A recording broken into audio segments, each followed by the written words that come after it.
আসসালামু আলাইকুম। এখন আমি যে স্থানটা হইল কি আপনার পিঁয়াজের জায়গা, বুঝছেন নাকি? তো পিঁয়াজ দেখতে আসলাম।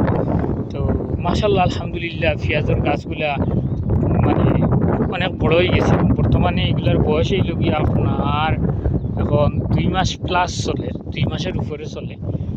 আর এই জায়গায় এই যে স্থান আছে পিঁয়াজের দেখরানি, এই স্থানটা হইল গিয়ে একটু ফাঁকা ফাঁকা, বেশিরভাগও ফাঁকা।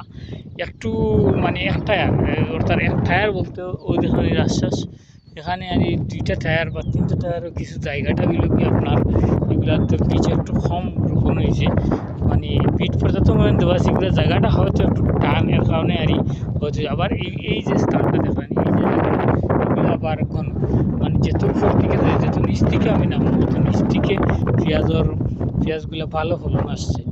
তো এখন পেঁয়াজের বর্তমান বয়স হইল গিয়ে আপনার 2 মাস প্লাস। আর পেঁয়াজগুলো বিক্রি করা হয় আপনার 5 মাস শেষে, অর্থাৎ 5 মাস 15 দিন বা 6 মাস, মানে যেদিন চাষ করবা এদিন থেকে আপনার 5.5 মাস থেকে 6 মাস পর্যন্ত মানে তার মেয়াদ থাকে। এরপরে অটোমেটিক এই যে গাছের যে পাতাগুলো আছে, পাতাগুলো অনেক বড় হয়, এদেশে পাতাগুলো মরে না, পাতাগুলো অনেক বড় হইব। বড় হওয়ার সাথে সাথে এগুলো একটা ওষুধ দেওয়া হইব।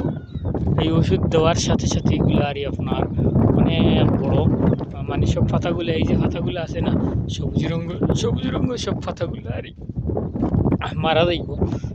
মারা যাবার যেদিন আপনার ওষুধ দেবো হইব, ওষুধ দেওয়ার আপনার আনুমানিক 10 দিন বা 15 দিন পরে আপনার এই পেঁয়াজগুলো আপনার তুলে হইব, অর্থাৎ বিক্রি করার উপযুক্ত হয়ে যাব আপনার। তো এখানে আবার পেঁয়াজের মধ্যে আবার ওষুধ দেওয়া লাগে।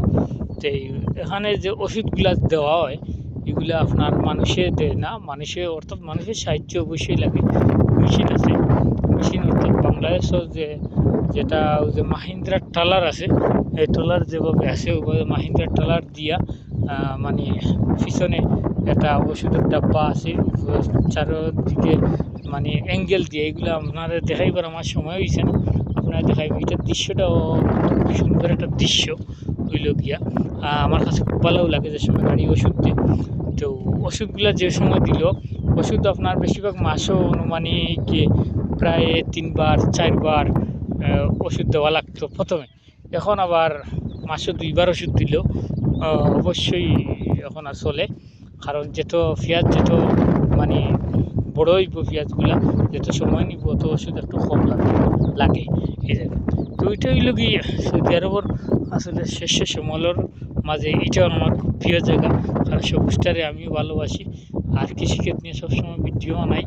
আর এই মাঠটার অভিজ্ঞতা আর আমার কাছে তেমন নাই, আমি যেহেতু মাঠও কাজ করি না, তারপরেও যারা শ্রমিক আছে তাদের কাছ থেকে আমি পরামর্শ নিই কীভাবে কী করলে কী সবজি উৎপাদন ফসল ভালো হয়। এটা নিয়ে ভালো থাকা, সুস্থ থাকা। আসসালামু আলাইকুম।